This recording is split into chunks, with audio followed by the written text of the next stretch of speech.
All right, good morning. Go ahead here.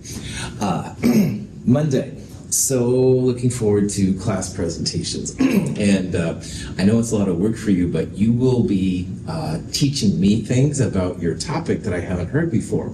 And I always look forward to learning new things, so it should be really cool. So Monday, 1:10, you'll turn in the lab from this last Monday, the weak acids lab. Which shouldn't hopefully be too crazy. The class presentation paper will be due, and also you'll give your class presentation, and it'll be in 2501. It'll be only in front of the people in your lab group. You don't have to use the computer at all, so you can come up and just talk if you want, or just talk, which is totally great. If you want to use the computer, that's awesome. It's a Windows computer. If you have an online like Google presentation or something like that, I can black out the screen so you can load in. If you bring a USB keychain, that's cool too. There's a place to plug them in, get them up that way. Should be pretty cool. If you think of any questions, let me know. We will not be looking at problem set 4 next week and having quiz 4. We will not be doing a lab next week. So it should be pretty mellow, just focusing on the presentations. Any questions on that? All right, I'm backtracking here just a little bit, talking about one of the uses of the solubility product constant. And that's a new type of equilibrium constant, which is given the symbol KSP. And KSP values are values you can look up anywhere in our book on the problem set 4, et cetera, et cetera. They're almost always, the ones that are used, they're almost always less than 1. And so that means reactant favored, like all Ks. So when you're writing a KSP expression, the solid is the reactant, and the ions that go into it are the products. So this is the weird mercury 2,2 plus ion. It takes 2 chlorides to make a solid, but that's what's going on. So the solid is the reactant, and the ions are products. So when you see a K that's less than 1, that means you have a lot of reactant, a lot of solid. And a chemist would call this an insoluble compound, because you will definitely be seeing Hg2Cl2 as a white solid a lot. You won't have a lot of ions. However, because this is an equilibrium, you can't have 0 concentrations of anything. So even above the white solid, which is very easy to get, by the way, you're going to have in solution, you won't be able to see it, but you'll have it, you're going to have the ions, all right? And this is quite different from what we talked about in Chem 221. We just assumed at that time that all of the ions went to solid, all right? But in reality, it's an equilibrium, and you do have the ions above it.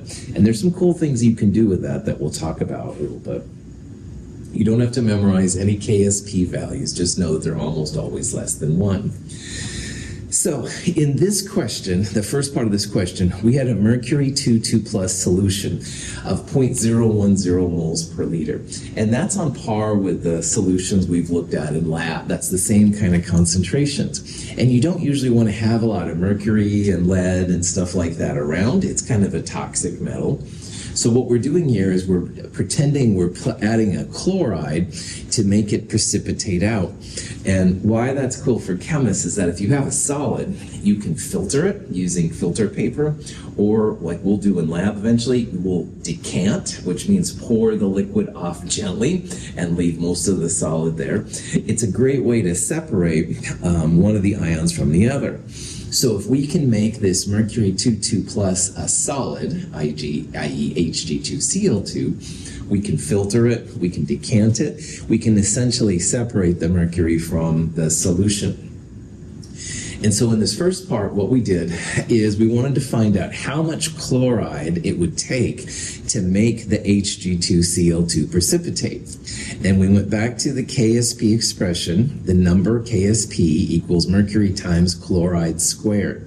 And if the mercury 2,2 plus is 0.010, you can solve for chloride. You take the square root of KSP over the mercury, and you get 1.0 times 10 to the minus 8 moles per liter. And what this tells the chemist is that you will start seeing a solid Hg2Cl2 the minute the chloride is a little bit higher than 1.0 times 10 to the minus 8th. That's like the threshold between not seeing any solid and seeing solid. So at 1.01 times 10 to the minus 8th, you will start to see the white solid. But at 0.999 times 10 to the minus 8th, you won't see any solid. This is like a threshold value. And this is super small, so it's going to be really easy to see the Hg2Cl2. It takes hardly any chloride to make the Hg2Cl2 precipitate. Okay, so now that we have this number and we know it just takes a little bit of chloride to make the Hg2Cl2 precipitate, we're going to blast the solution out by having 1.0 molar chloride added.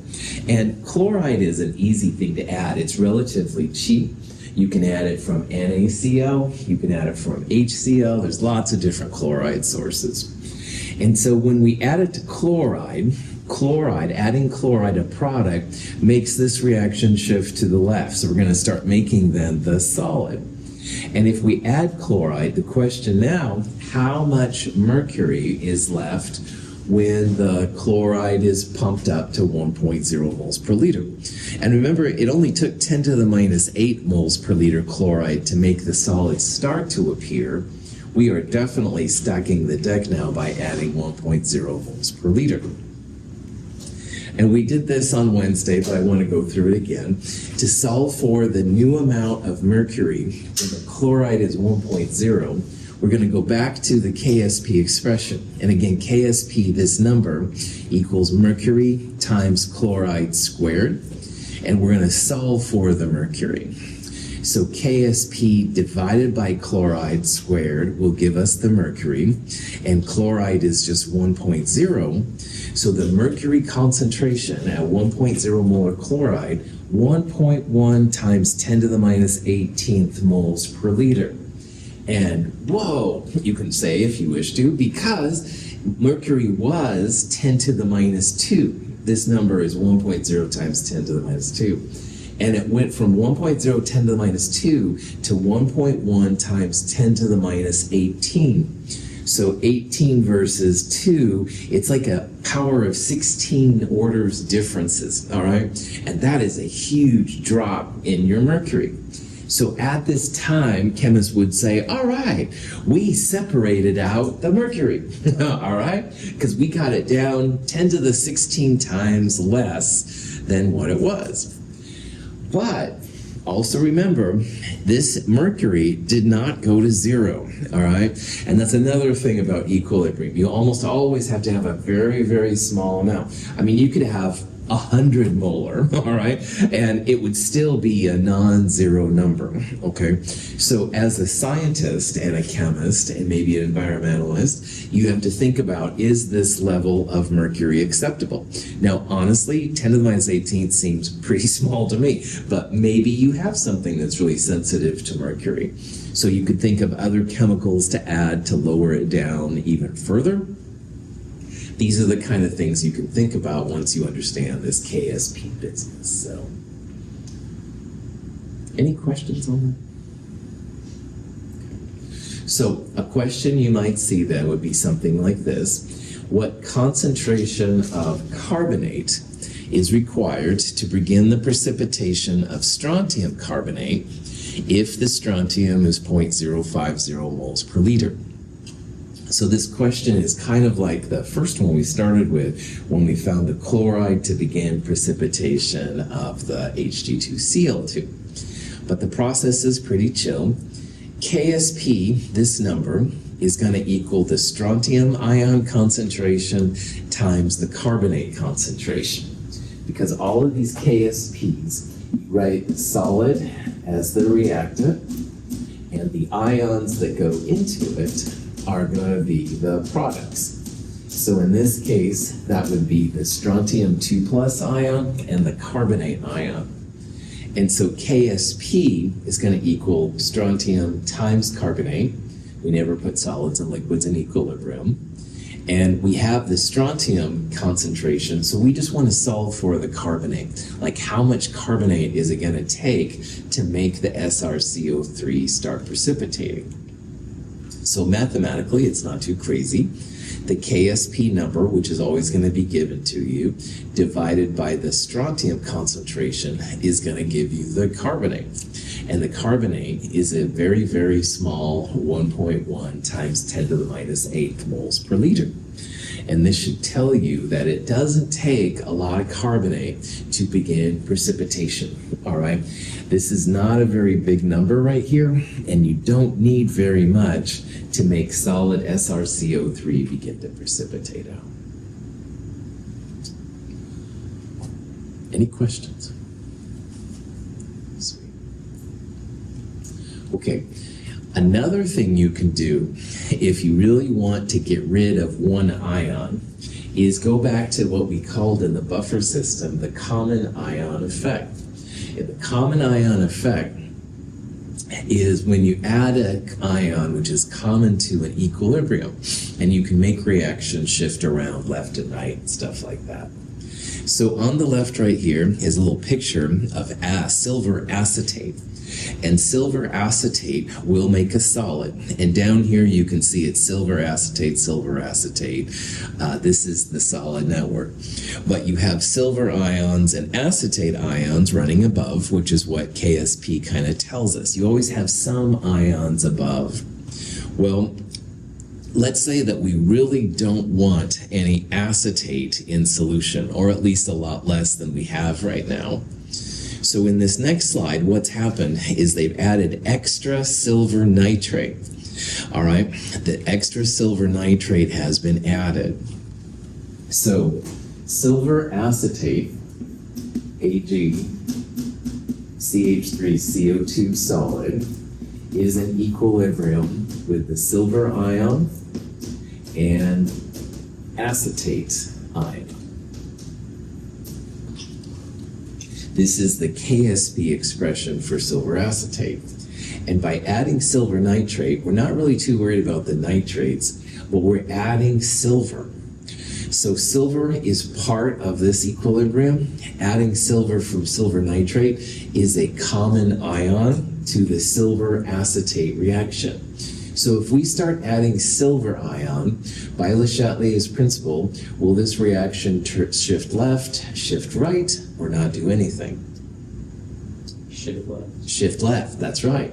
As you add something, it's going to shift to the opposite side. So the silver in silver nitrate is adding silver to this equilibrium. And by adding silver, it's going to make it move to the left.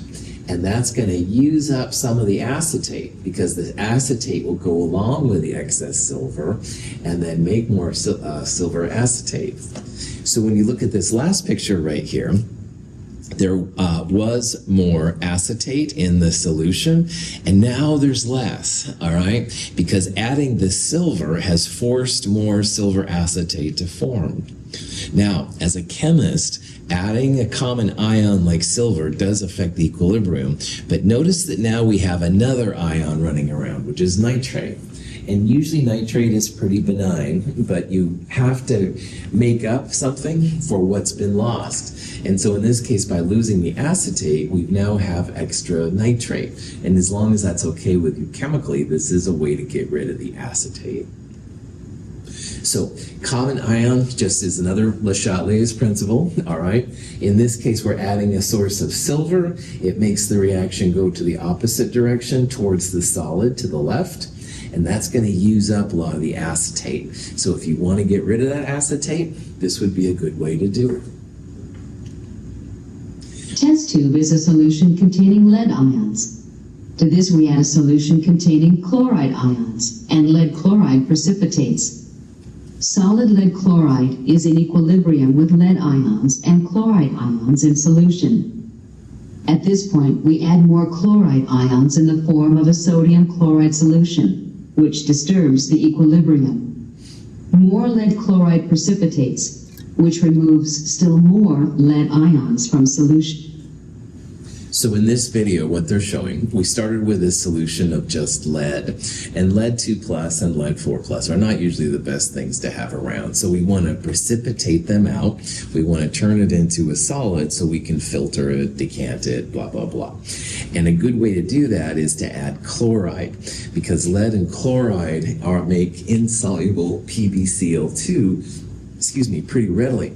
So this first little thing right here, they added some chloride. All right, this is the amount of chloride added basically in the mass of PbCl2. The chloride then right away reacted with the lead. So you can see the lead went down and the chloride went down a little bit as the lead was used up.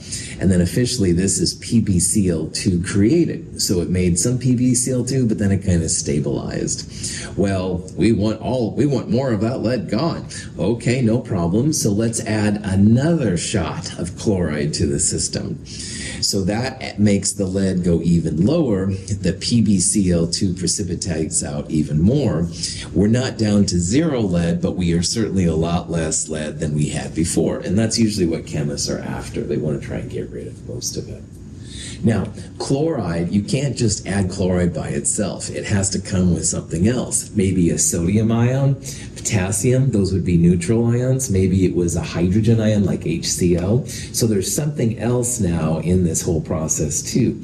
However, if lead is the big bad boy here, you can totally lower it down by adding a chloride source. So adding a chloride affects this equilibrium, makes it go to the left more and more. So the lead PbCl2 kept going up while the lead ion went down. Any questions on that? Is that cool? So here's a question. We can use this kind of idea. The first question, part of this question is we have barium sulfate. And barium sulfate is very insoluble in water. How do you know that, Dr. Russell? Well, here's the KSP. K's less than 1, our reactant favorite. And this is much less than 1. So that means there's going to be a heck of a lot of solid barium sulfate around and not a lot of ions. So if I was to ask you if this is water soluble or not based on KSP, as long as K is less than 1, you'd say it's going to be insoluble. It's going to have more solid than the ions. So this first question says we want to calculate the solubility of barium sulfate in pure water, and then we're going to tackle it when there's some barium present. Now, solubility refers to how many moles per liter of barium sulfate dissolve at one time. And solubility was the X we talked about on Wednesday. So for every mole of barium sulfate that breaks up, you're going to have a mole of barium and a mole of sulfate. So we can use the concentrations of barium or sulfate to find solubility, or even better yet, because there's a 1-to-1 ratio, we can use X times X. X squared equals KSP. Solving for X is the solubility of the compound. So, solubility, how many moles per liter dissolve in a particular compound? Again, solubility is different than KSP, but you can find solubility from KSP. So because 1 barium sulfate breaks down to make 1 barium and 1 sulfate, the barium ion concentration and the sulfate concentration are both equal to X. And if we put X in for both of them up there, you get KSP equals X squared. And X would be the square root of 1.1 times 10 to the minus 10. That comes out to be 1.0 times 10 to the minus 5.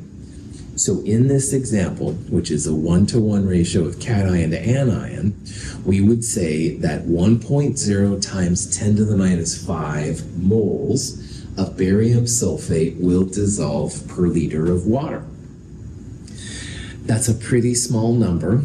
And you know, a liter, if you've ever seen like a liter pop bottle, it's pretty good size. So that's not a lot of barium sulfate that's going to dissolve. Most of it will stay solid. And that's why chemists refer to this as an insoluble compound. Is that cool? Questions on that? Okay. So that is in pure water, all right? You take barium sulfate, you throw some in water, it dissolves to the rate of 1.0 times 10 to the minus 5. But on this next part now, we're going to think about what happens if barium is already in solution, all right? In this next part, we already have some barium. So going back to the KSP expression, if you start adding barium ion, by Le Chatelier's principle, will adding the barium ion make the reaction go left, right, or do nothing? Shift. Shift left. Well done. You bet. Adding a product will make the reaction go to the left. You're going to have even less barium sulfate dissolve in the presence of barium than you did in pure water. So again, Le Chatelier continues to help us through this whole class. It's just crazy. But the common ion here would be the barium ion, all right? It's common to the KSP for how barium sulfate dissolves. And we're adding this barium. It's going to shift to the left. You're going to have less barium sulfate break down. If it shifts to the left, that means making more solid. So we're going to expect the solubility to be less than that of pure water. So we'll compare this number to what the solubility will be here in a little bit. And it's expected that the number we calculate will be smaller than this. So this already small amount of solubility will be even smaller here in a little bit when we have some barium present. Any questions? All right. So what we will do to do this right is we should set up an ice table. And initially, the barium is 0.010. That's what this number is. We don't care about the nitrate in this particular problem. And the sulfate is 0. Now, the solubility says that for every barium sulfate that breaks up, you're going to have one barium and one sulfate. So instead of calling them X, I called them Y, but you could put X in there, you could put Z, whatever. They're both going to increase a little bit, all right? This can't be 0, so it has to go up. So at equilibrium then, we'll have 0.010 plus Y. We'll have just Y for the sulfate. And both of those we will let equal to KSP. So this is the effect here then of the barium that's already present. Now, if you want, this would be a quadratic formula. 1.1 times 10 to the minus 10 equals y squared plus 0.010y. You could solve it if you've got the solve function on your calculator. That's fantastic. However, lazy chemists and people that don't want to think a lot on a Friday, hand raised. Anyway, you may not want to do a quadratic, which is fine. And here's what you can do. Remember that the solubility was 10 to the minus 5 before the barium was added. And here we have 10 to the minus 2 moles per liter barium.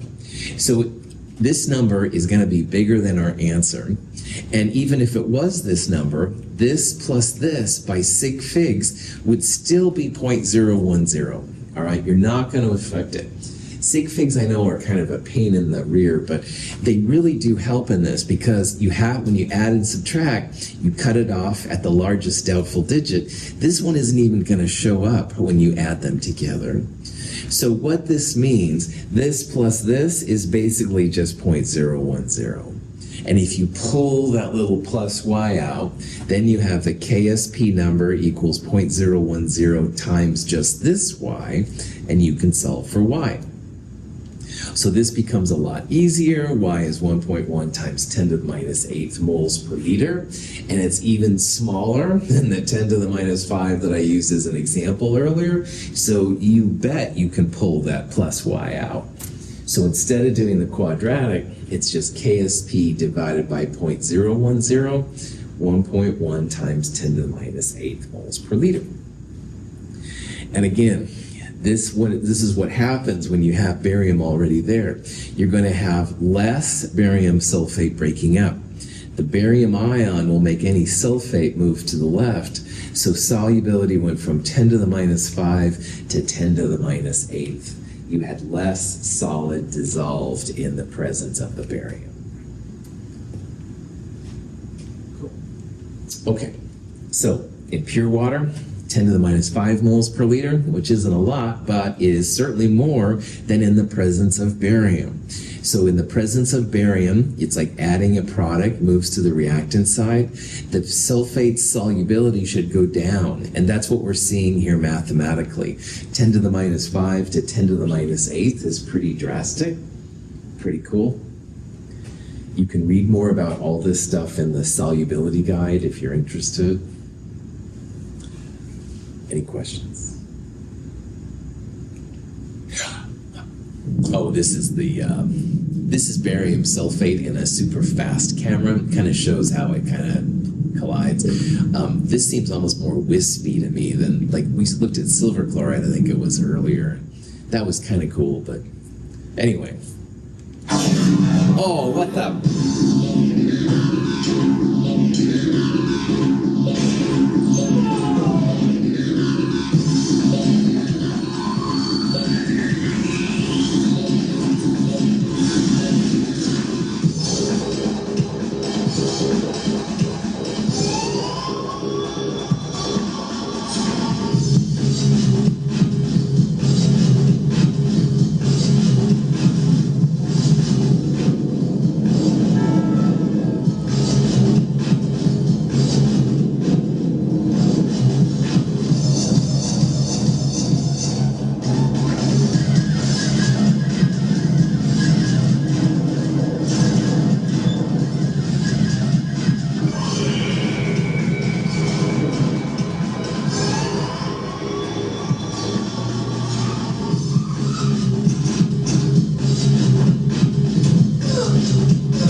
So this is totally inappropriate in terms of solubility, but to be honest, I find this the most boring subject of whole chemistry. 221, 223. Whoa, went from 10 to the minus 5 to 10 to the minus 8 moles per liter. Woohoo! So I hope this kind of jazzed it up a little bit, gave you something else to think about. I used to be on a mailing list for this kind of art collective, and so they sent me this CD with this video on it. I thought, oh, well, this is appropriate as a place as any.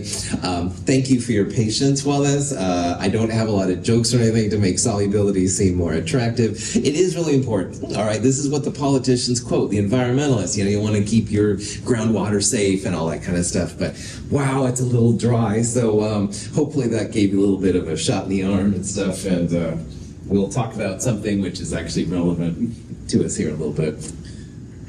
In the test tube is an aqueous solution containing ions of silver, lead, and copper. When we add chloride ions, a precipitation occurs, producing solid silver chloride and solid lead chloride. The copper ions remain in solution, indicated by the blue color of the liquid, which is decanted. We add distilled water to the test tube and heat it. Lead chloride is soluble in hot water and returns to solution. We again decant the solution in the test tube, leaving solid silver chloride. To demonstrate that the decanted solution contains lead ions, we can add chromate ions, which cause the precipitation of lead chromate. The characteristic yellow color of the precipitate confirms the presence of lead. We have separated the three ions in the original solution from each other. Chemists get paid for making things, obviously, so making pharmaceutical drugs and plastics and stuff like that. But chemists also get paid for separating out things and identifying things. So let's say that you have a test tube and you know there's some metals in it, but you're not sure. This would be an example of one way to identify them. And notice the use of color. So at the end, we ended up with a blue, a white, and a yellow. So again, as long as you're not colorblind, which is a legitimate concern, by the way, then you can visually see what they are. But in this specific example, you know what you have. You have copper, silver, and lead, and you want to separate them out, at least to the ability, to the limits of equilibrium. And this is actually a pretty cool kind of thing they did. So in this problem, in this video, which I'll show again in a little bit, they had one test tube with all three of the ions. And what they did is they added a chloride source, sodium chloride, potassium chloride, HCl, something like that. And what that allowed, it allowed the silver and the lead to be forming a solid. Copper 2 plus doesn't form solids with chloride very well. If you remember from the solubility list, chloride, bromide, and iodide make insoluble compounds with silver, lead, and that weird mercury 2 plus compound. So by adding a chloride, it made a solid. They decanted the liquid off, and that's the copper 2 plus right here. And you can see there's almost no solid, maybe a little bit, but it's almost all copper 2 plus. Well, then they had silver chloride and lead 2 chloride, both white solids. How do you separate them? Well, in the Le Chatelier's principal lab, you were able to see that lead 2 chloride went back into solution by heating it up.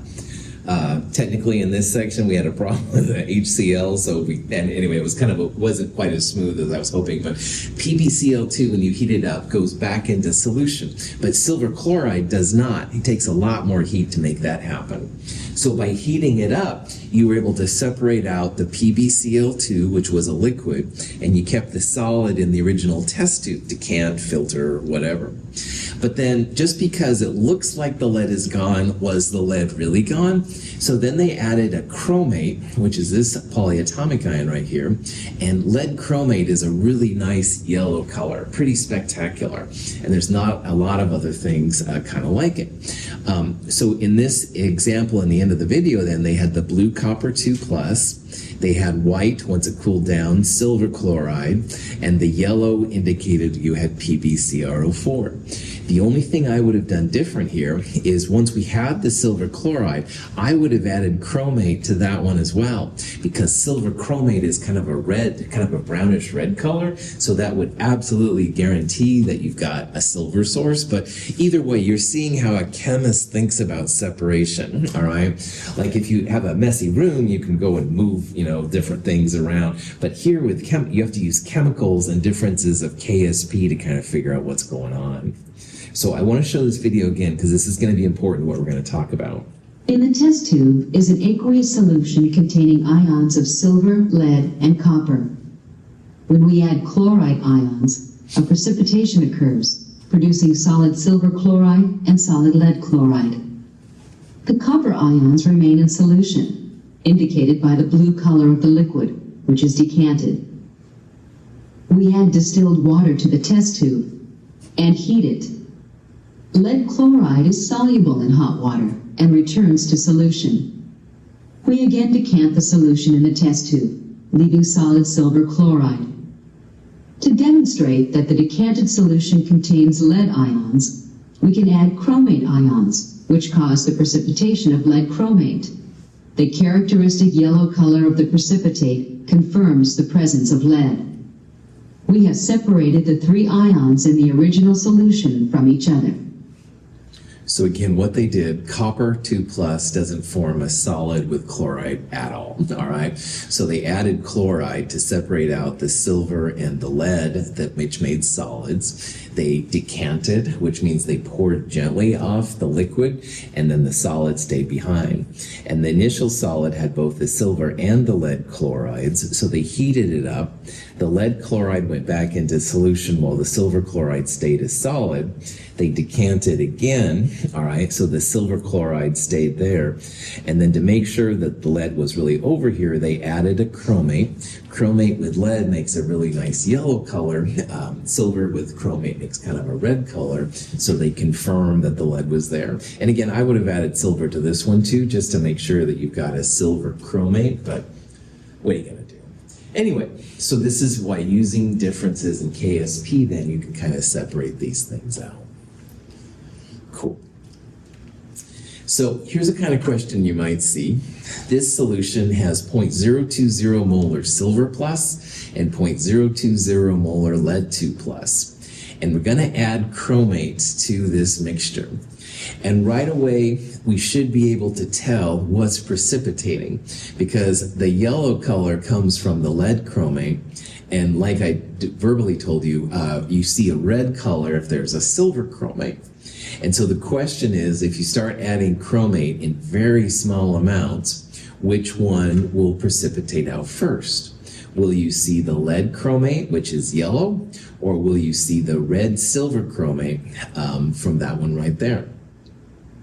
Now, the punchline of this problem is that almost always smaller KSPs will precipitate out first. Now, this is kind of like using crossover when turning a name into a formula.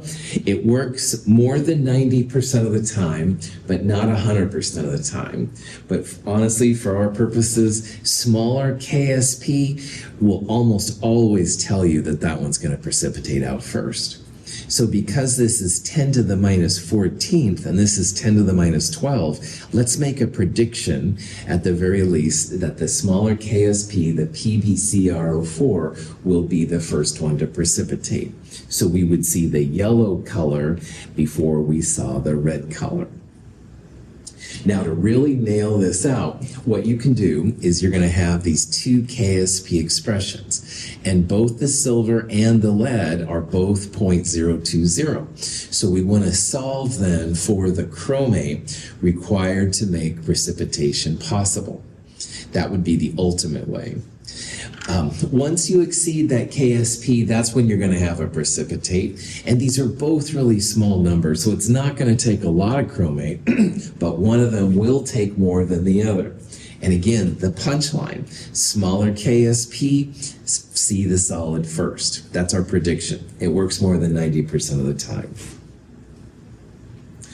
Okay, so to confirm if my kind of hand-waving version of what happens works, again, what we're going to do is set both of these numbers equal to whatever the ion, or we have the ion concentrations. We're going to solve for chromate. There we go. So think about chromate as X. We've got the two ion concentrations. We're going to see which one has the smaller chromate. So if you do that for the silver chromate, KSP for silver chromate equals silver plus times chromate, and we want to solve for chromate. So KSP divided by silver ion squared, which is 0.020, 2.3 times 10 to the minus 8th moles per liter. And that's a pretty small number, definitely. It's not going to take a lot of chromate to see that red silver chromate pop out. But when you do the same thing with the lead chromate with its smaller KSP equals lead times chromate. We want to solve for chromate. So we'll divide the KSP by the lead. We get an even smaller number, 9.0 times 10 to the minus 13th. So looking at both of these numbers, if you add chromate super small, this one's many orders of magnitude than 10 to the minus 8th. So we should be able to see the yellow PbCrO4 come out of solution first. It's going to take less chromate to make a solid than this one will right here. These numbers, once again, are the threshold between not seeing a solid and seeing a solid. So at 8.9 times 10 to the minus 13th molar, we wouldn't see any solid. But at 9.01, some number like that, times 10 to the minus 13th, you will see chromate. And again, this one would be the same idea, but 10 to the minus 8th is a lot bigger than 10 to the minus 3. That's why the PbCrO4 will crash out. So again, if you have to guess on a problem like this, smaller KSP will be the one to precipitate out first. You can confirm it doing these kind of things, but almost always smaller KSP will be the answer. So here's a question with, we're adding some calcium. We're adding calcium ion to make calcium sulfite and calcium sulfate. And the question is here, which one of these precipitates out? So looking at these numbers, is 10 to the minus 8th smaller, or is 10 to the minus 5 smaller? 10 to the minus 8th. 10 to the minus 8th, you bet. So 10 to the minus 8th smaller. Let's predict that calcium sulfite precipitates before calcium sulfate. Smaller KSP will precipitate before larger KSP. And sure enough, that's the answer. All right. Now here's the numbers to verify it. You want to take those KSPs, you want to divide by either the sulfite or the sulfate, these numbers right here. And lo and behold, you bet 1.3 times 10 to the minus 7th, that's smaller than 8 times 10 to the minus 5. So it's going to take less calcium to make the sulfite precipitate than it will the sulfate. But again, all you had to do really was just look at the smaller KSP to get the answer. 10 to the minus 8, smaller than 10 to the minus 5. Okay, now here's another kind of follow-up question sometimes you see, all right? So on this last one with the chromates, we saw that the lead chromate precipitates out first, all right? So if you really want to separate your lead from your silver, you can add small amounts of chromate, and then you want to know then finally, once the silver chromate begins to precipitate, how much lead is left. So again, it took, 10 to the minus 12 moles per liter to make the lead chromate begin to precipitate out. Well, now you're going to raise the concentration to the amount that the silver chromate starts to precipitate. And getting from where this one precipitates to where this one precipitates, your lead is going to go down. So the question is, how much lead is left when the silver begins to precipitate? I.e., were you able to separate out these ions effectively or not? This is not a hard problem mathematically, but sometimes finding which piece goes where can be a little weird. So we saw in the last example that the chromate to make the silver chromate precipitate 2.3 times 10 to the minus 8th. And the question is, how much lead is left at that point? So what we're going to do is we're going to use the KSP for the lead chromate. We're going to have this number for the chromate, and we're going to solve for lead. We're going to see how much is left. And remember, it was 0.020, so the question is, how much of that is left at the end? So again, mathematically, it's not too crazy. You take the KSP for the less soluble compound, and you divide by the chromate needed to make the silver chromate precipitate, which was 2.3 times 10 to the minus 8th. And when you do the math, you get 7.8 times 10 to the minus 7th. And this is another time when chemists pat themselves on the back. Woohoo! Because we went from a 10 to the minus 2 moles per liter lead down to 10 to the minus 7th moles per liter lead. So that's a pretty huge drop in the concentration of lead. Lead's never good to drink, but I would rather drink a 10 to the minus 7th molar solution than a 10 to the minus 2 molar solution. All right. So that's why the chemists would pat themselves on the back.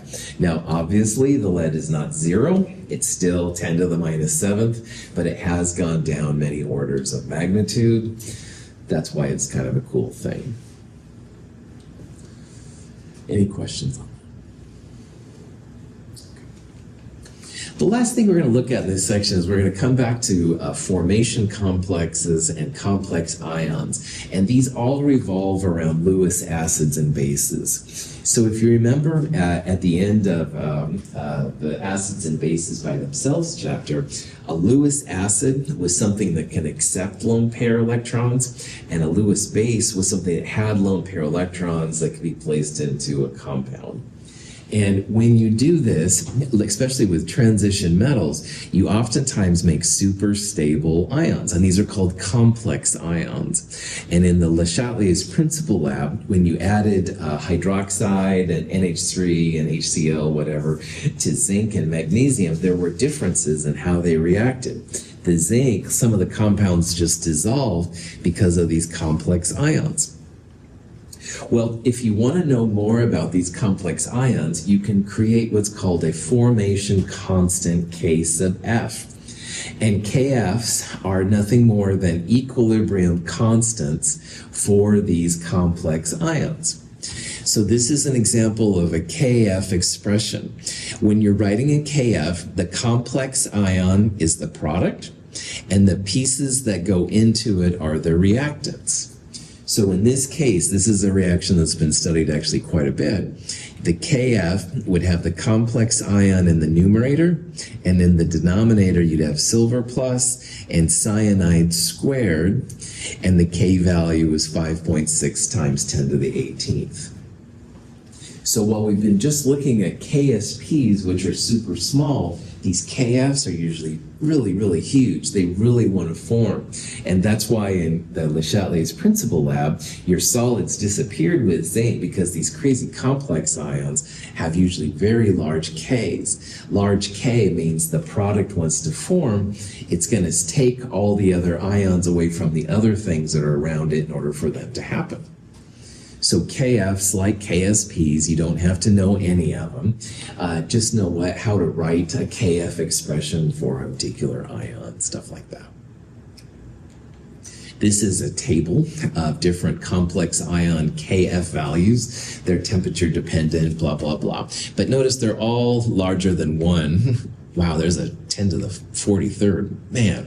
Anyway, sorry, I'm kind of getting lost in my own world there. But anyway, if you wanted to write a KF expression for any of these, the complex ion is the product, and the pieces that go into it are the ions.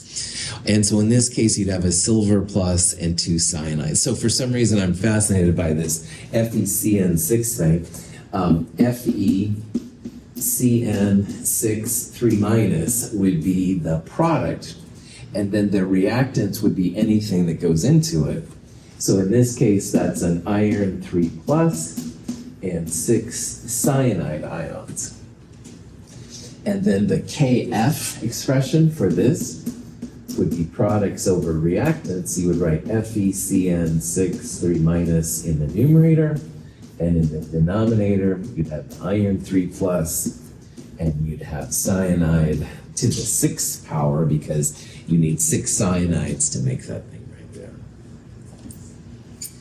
These are usually written as net ionic reactions. Notice that everything here has a positive or a negative, so that means there'll be like sodiums with the cyanides, or chlorides or nitrates or something with the silver.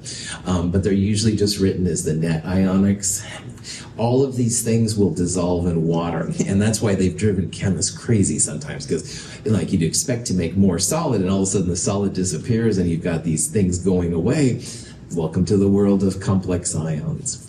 Here are the two that we looked at in lab, the zinc with ammonia and the zinc with hydroxide. Again, both incredibly product favored, very, very product favored, so they want to form right away. Any questions on that? Is that cool? There are uses for the complex ions. For example, silver chloride can be removed from glassware if you add a little bit of ammonia. Ammonia steals the silver from the silver chloride to make this complex ion, so you can actually get your silver chloride to dissolve, which is kind of cool. This would be a KSP expression. The solid is the reactant, and the ions that make it are the products. You can combine that with a KF expression, has the complex ion as the product and the silver and ammonia as reactants. And if you want, you can combine these two together. Notice that silver plus is a product here and silver plus is a reactant there. When you combine them, they cancel out, and you're left with a net reaction. So you could actually calculate what the value of this K is, because KSP is, I'm sure, known for silver chloride. I'm sure we could find KF for making this thing. Those two together would give you the overall K value. Solutions of silver nitrate and sodium chloride are mixed. Insoluble silver chloride precipitates from solution. When we add ammonia to the mixture, however, the precipitate redissolves.